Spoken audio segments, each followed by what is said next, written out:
Welcome in.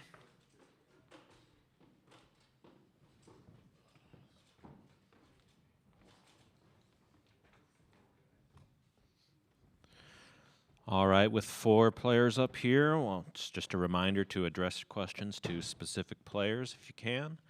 And we are set to go. Take questions from the room here.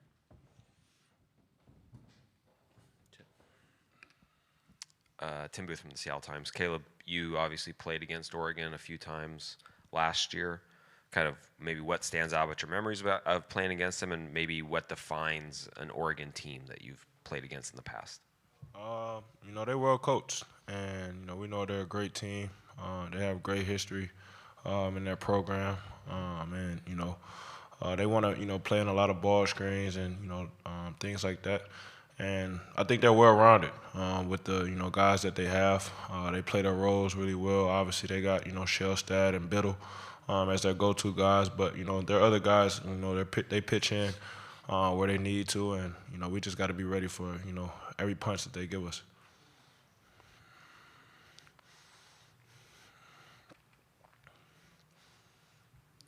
All right, we're going to go to Zoom here in just a second. KCUBAM Wildcat, go ahead and unmute yourself, ask your question. David Kelly from Wildcats Radio 1290. Guys, for Anthony, obviously you got off to the slow start in the game. We may need you, hang on a second, we may need to adjust the volume on that.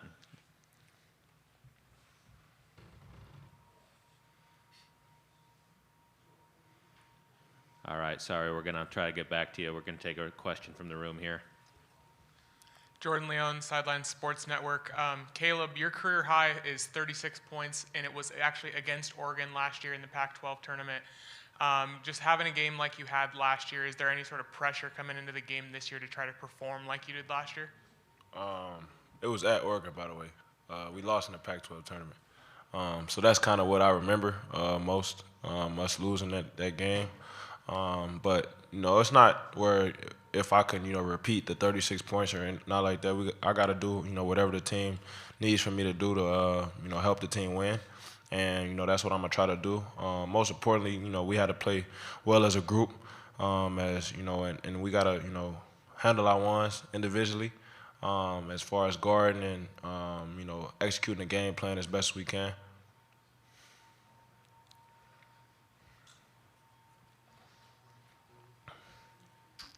Hi, Annie Peterson from Associated Press.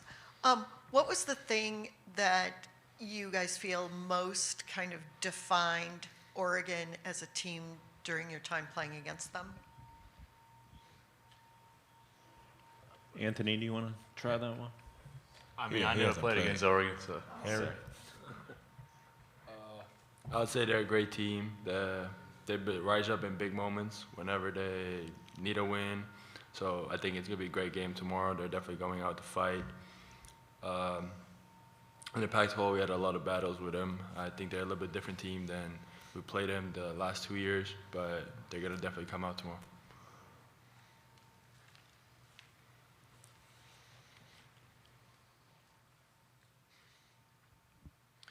Caleb, Ben Sherman with Arizona on SI. In an interview the other day, Tommy Lloyd called you his ride or die. Can you talk a little bit about your relationship with him and what he's meant to you? Yeah, he's meant a lot to me. He kind of like gave me a second chance, at this college thing, and he accepted me for who I was, and didn't have any preconceived notions about me. And our relationship has grown over the past 2 years, and I respect him as a coach. I respect him as an individual. He cares about you, not just on the court, but off the court. And I appreciate him for sticking with me, through the ups and downs. And like I said, our relationship has grown, and I'm just looking forward to continuing this thing.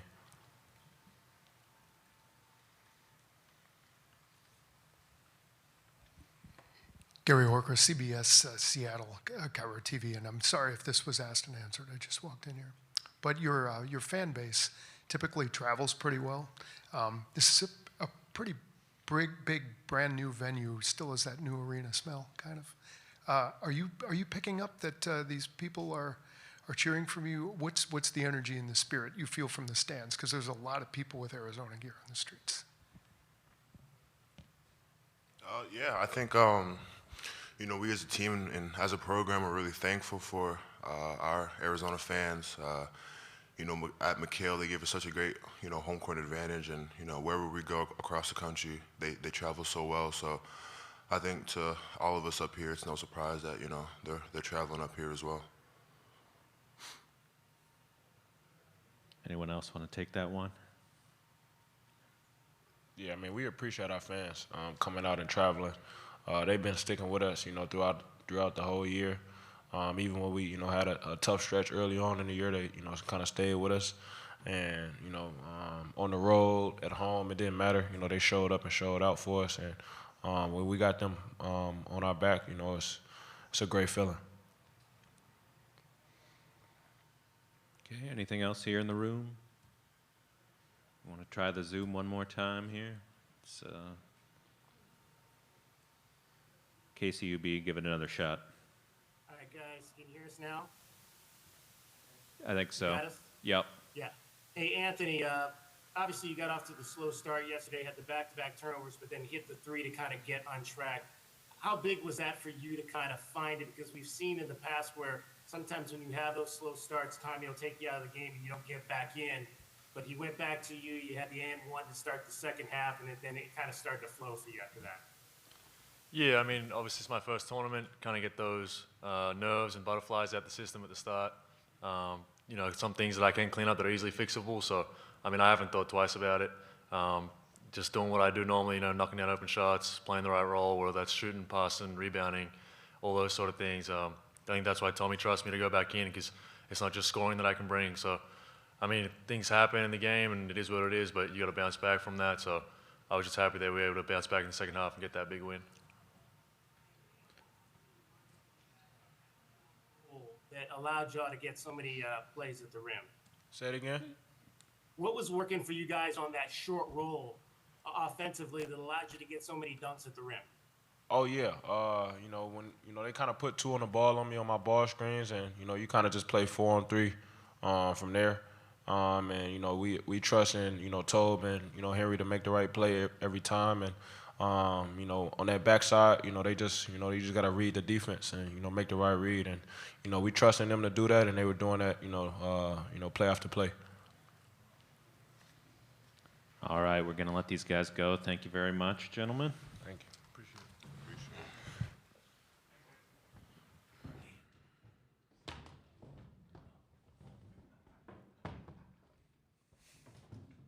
Y'all good, thanks.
No, I don't think so.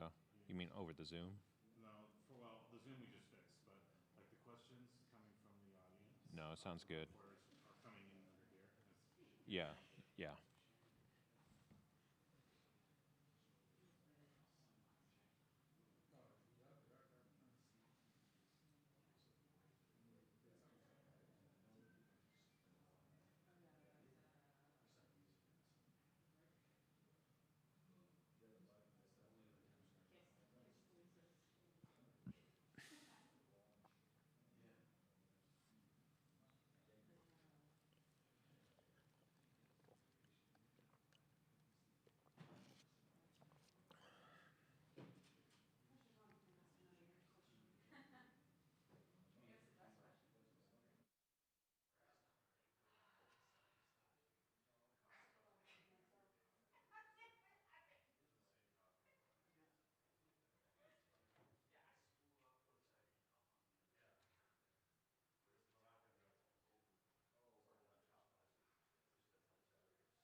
All right, welcome back to Coach Lloyd. We'll get started here. Just a reminder to raise your hand, wait for the microphone, identify yourself, please. Coach, if you have an opening statement, feel free, or else we can go straight to questions. Questions, please.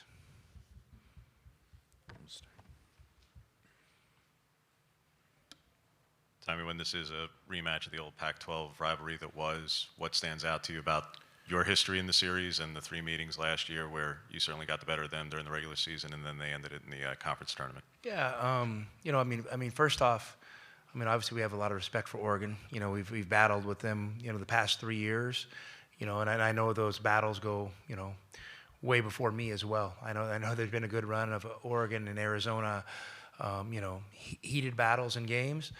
It is a little weird playing them in the second round of the tournament because, it's a team that, you're used to being a conference, rival. And usually, you wouldn't see that until later in the NCAA tournament. So for it to happen earlier, it's interesting, but, it's a great thing. I mean, anytime you're in the tournament and, whoever you're playing the next game, you're excited.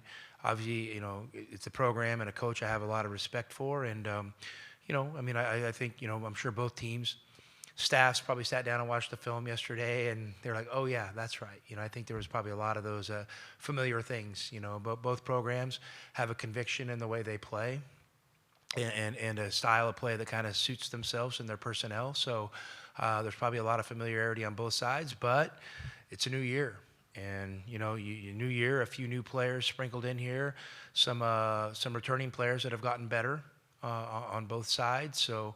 Obviously it's going to be a challenging game Sunday evening.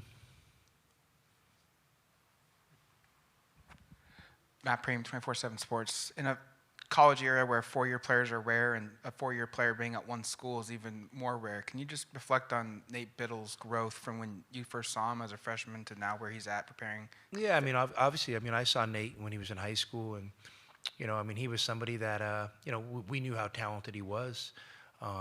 Just at the time, I was at Gonzaga, and we had a good inkling we were going to get another tall, skinny kid named Chet Holmgren. So you couldn't take every tall, skinny kid not that we would have got him. So we actually, he visited us, but I think that we and they knew that we were probably going another direction, and so he was a great get for Oregon. And what they've done a great job of is.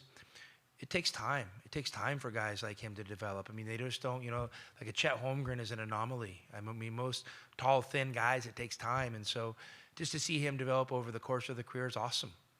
For me, because, I appreciate what it takes to get better. I know how hard it is to get better. I know the patience it takes. I know the hard days. I know the things that go on behind the scenes with the uncertainties that you have to overcome, the reassurances you need from the coaching staff to hang with it. So to see him where he's at now, it's awesome. And obviously it's an affirmation for me that that's still the right way to do it. And I love developing players, and I always have. And, I'm hopefully always going to have big guys developing in our program, and we have one of them right now, Henri Veesaar, who's on a similar track. So a very good player, and he's done a great job, and crazy respect for him for hanging with it and getting better, fighting through injuries, fighting through, just physical things. When you're young, you're just not quite strong enough. So nothing but respect for Nate and what he's become as a player. I tend to recall that time period at Gonzaga. Nice. I think you guys ended up going with the right person with Jet, or at least.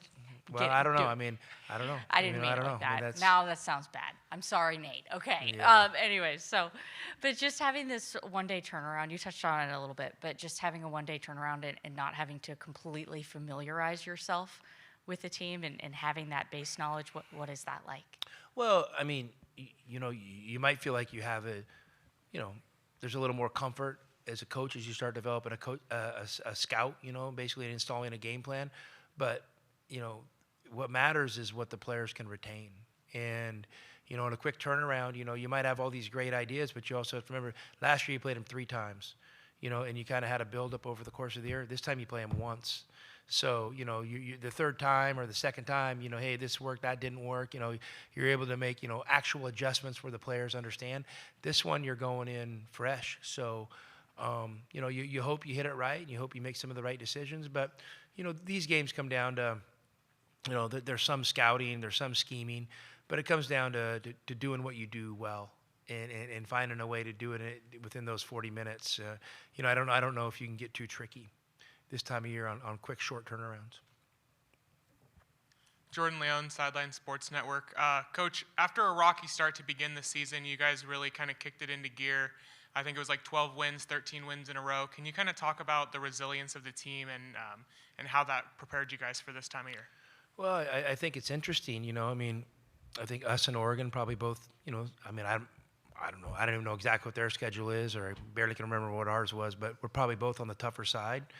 They won a few close games. We lost a few close games. But it's a long year. And I knew we had a good team. And I knew we had to get better at stuff, and there was a sense of urgency.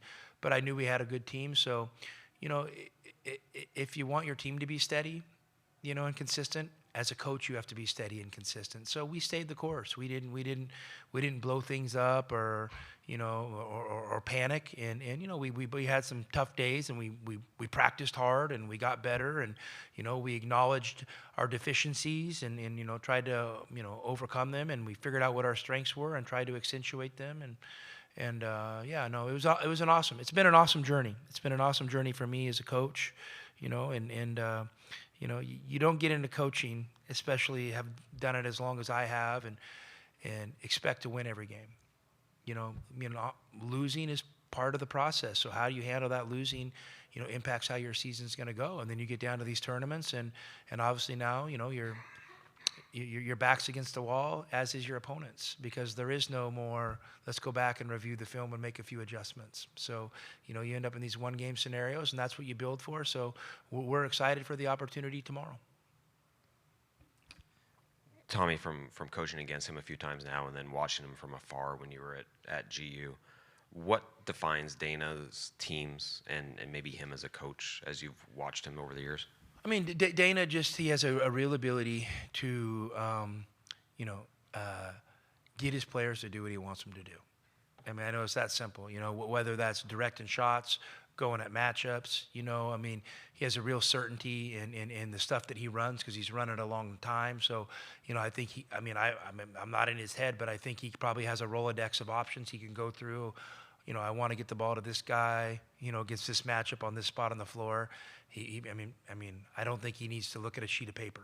I think he knows what he's going to do, and he calls. So it just says he has real certainty in what he does, and he's not afraid in these games to make adjustments, whether it's on the defensive end or whatever, so he has a great ability in games to give his team a chance to win. If something's not working, he changes, and I've always respected that about him.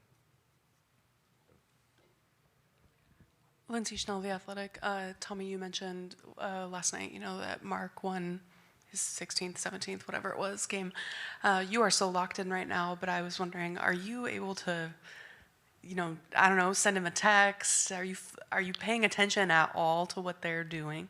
I mean, last night I couldn't wait to get out of here, go back to my room and just turn the TV on I watched obviously the Oregon game live on TV and what other games are on.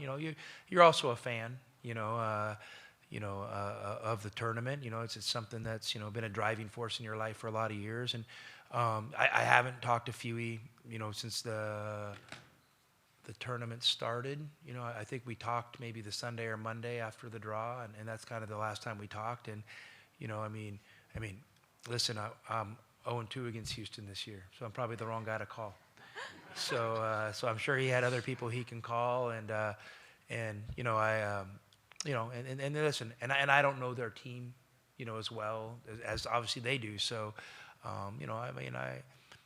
listen, I know how good Houston is, but I also know Gonzaga is not scared of that moment, and so I'm expecting, I don't know, was it 4:30, something like that? 5:40. 5:40. So I'm locked in, right? 5:40. Yeah, there's a chance it'll be on the TV in my room. There is that chance for sure. Tommy, Jerry Brewer from the Washington Post. Have you figured out a sweet spot on how to balance your roster? I know some coaches don't want to have too many freshmen now.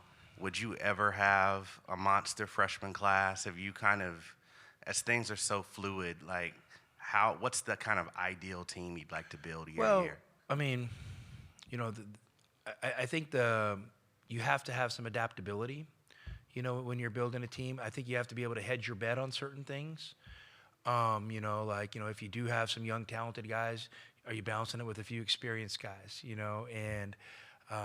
So for me, I mean, one of the things I've always thought about in recruiting is to be balanced.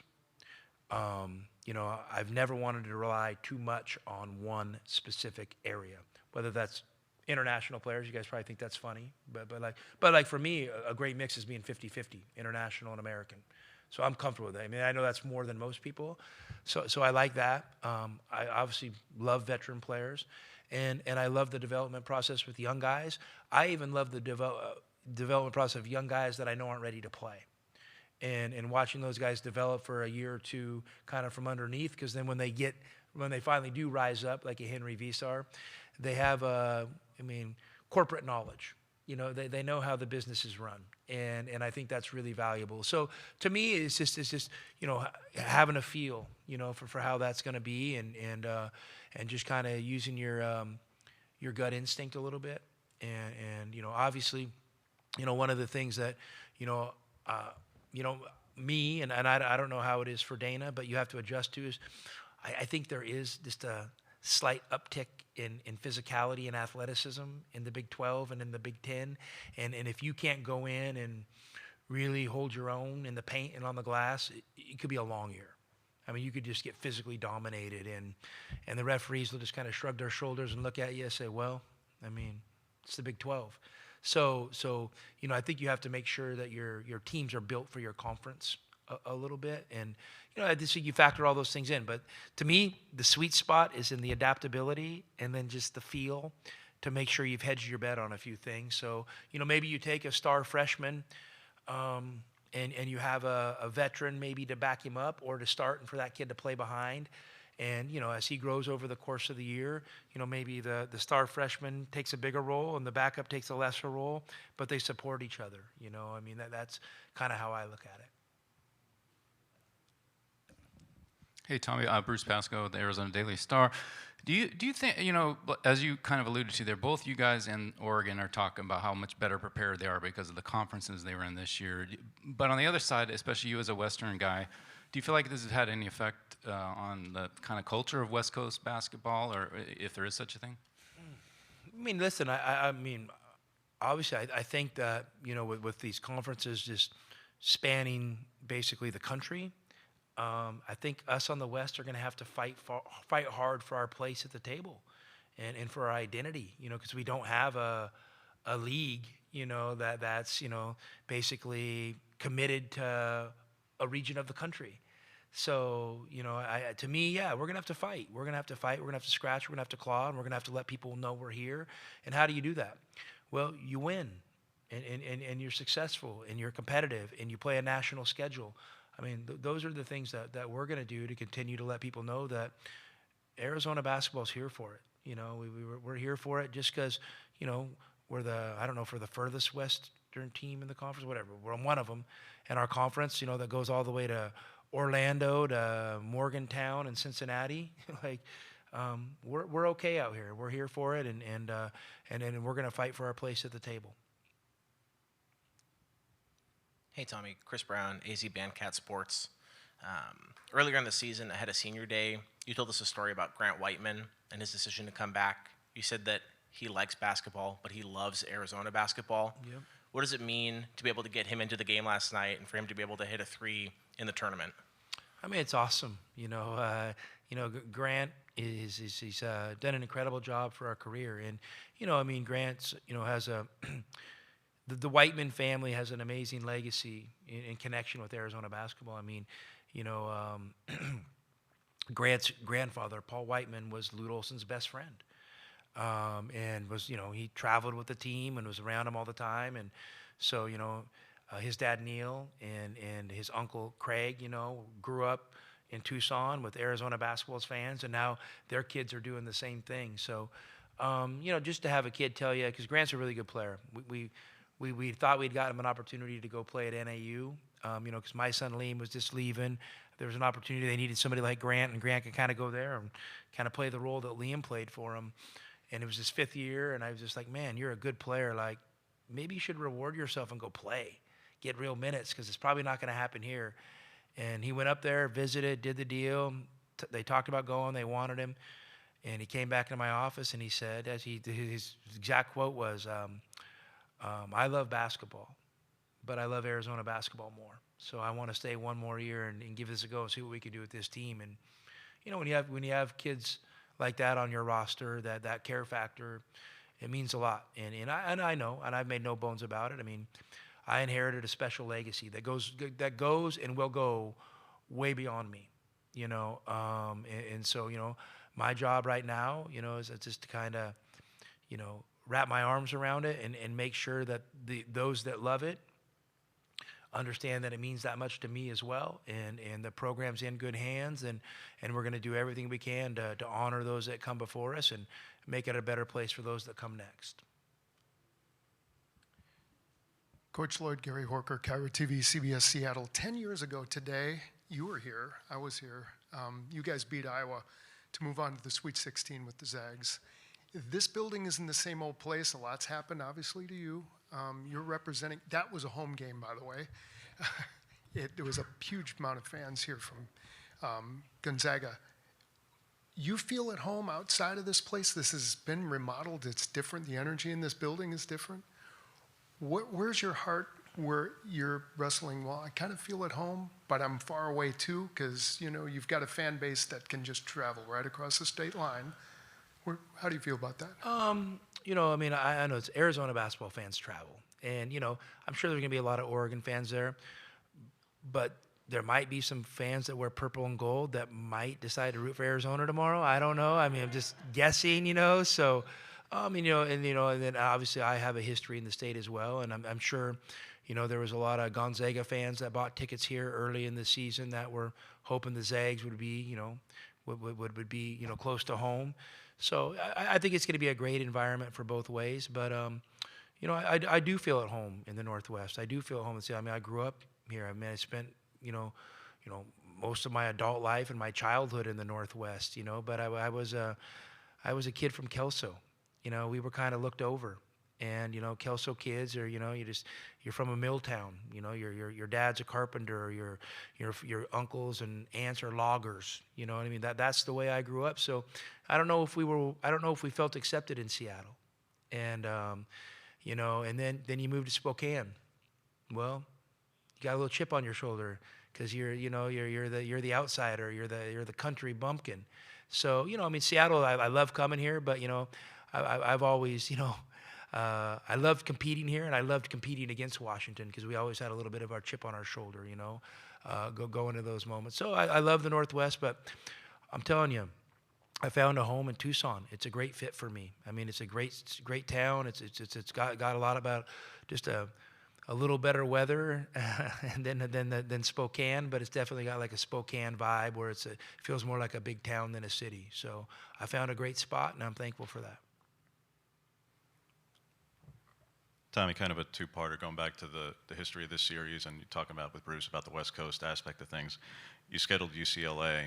Have you and Dana talked about scheduling something in the non-conference about maintaining the rivalry, maintaining some West Coast identity to the two programs? Yeah, I mean, we had, I think, right when the first thing happened, we might have had an initial conversation. But I think, you know, the UCLA and Arizona thing's easy. You know what I mean? It's something, you know, that like, you know, especially with Arizona State being in our conference. I mean, UCLA was such a rival down there for so many years that it was an easy home and home to jump on right away, and it made a lot of sense.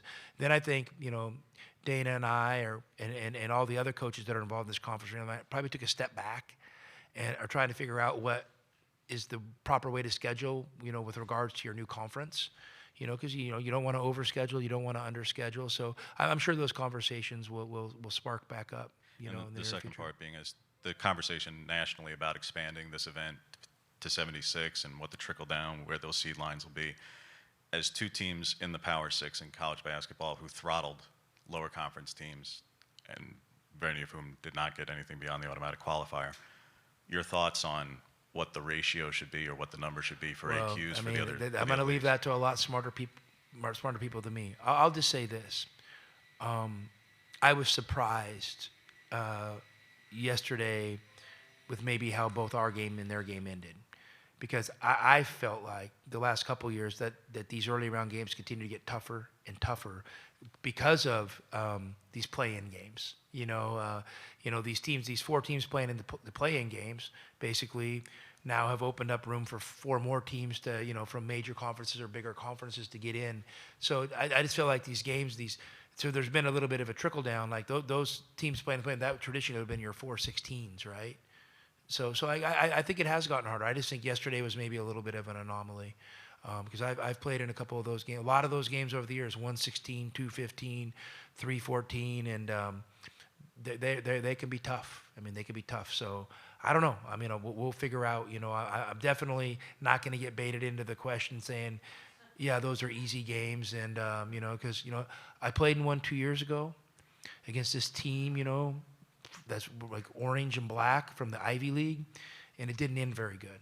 And so you're never going to bait me into to saying that we should have more major conference teams, because those teams from the mid-major conferences are really good. Akron had a great year. They just, you know, and so did Liberty. Maybe us in Oregon is kind of overwhelmed with our size a little bit. You miss a few shots early, you end up on the wrong side of it, you know, and it happens. But I definitely wouldn't expect the same result if we played those teams again today. You know, it could be a totally different result. Just about to wrap up here, but Jenna on the Zoom, if you want to ask a question here, unmute Jenna yourself. Fink from News 4 Tucson. Tommy, last night after the game, Caleb talked about how it would be the defense that carried you guys to make a run, and that could be the difference maker. Do you agree with that? And also, how do you carry the momentum from last night's defensive showing into this next game against Oregon?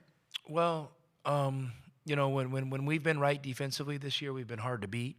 You know, but we've also had some days our defense hasn't been good and our offense has carried us. So to me, it's just you want to be as good as you can on both sides of the ball to kind of give yourself the best chance to win, you know, whether that's your offense carrying you or your defense carrying you. And, you know, one of the things I've learned about these tournament games is, I mean, is there momentum? I don't know. I think the moment the ball goes up, the score 0-0, it's 40 minutes, it's two new teams. I mean, you know, like, I don't think you can assume, you know, because we played good on Friday night that we're going to carry that momentum into Sunday. So you have to be really careful, and you have to understand that the score is 0-0, the ball goes up, and you got to go, anything's good that's going to come of Sunday, you have to make that happen during that 40-minute game on Sunday. Nothing from Friday really impacts that. Real quick, last question. Lindsay Schnell, The Athletic. Tommy, you mentioned Henri earlier. I was talking with some people last night, some NBA people, and we were wondering, he's playing so well and he's so efficient, but are you trying to like hide him at this point, not playing him a ton? Like, he doesn't start. That's insulting. Who are these NBA people? I'm not gonna I've name never seen them. them. I mean, it's like sources and NBA Other people. reporters, Oh, other guys that talk, but they were saying hey, they had you know talked to what? some NBA Listen, people. people who say that, I'll just say this. A lot of people have answers to tests they've never passed. So I'm a coach. I'm coaching my team. Anybody that thinks I'm holding the kid back is crazy. But you know what? On a team, you have other players. You have other scenarios. And there's this thing called fouls. There's this thing called fatigue. You know, you don't get to coach a team in a vacuum. So, I mean, it's literally makes the hair on the back of my neck stand up when people are saying that, you know what? Because it's coming from a place of ignorance. And it's really disrespectful to say to a coach. To think that I would hide a kid is crazy. So, yeah. On that note, thank you guys.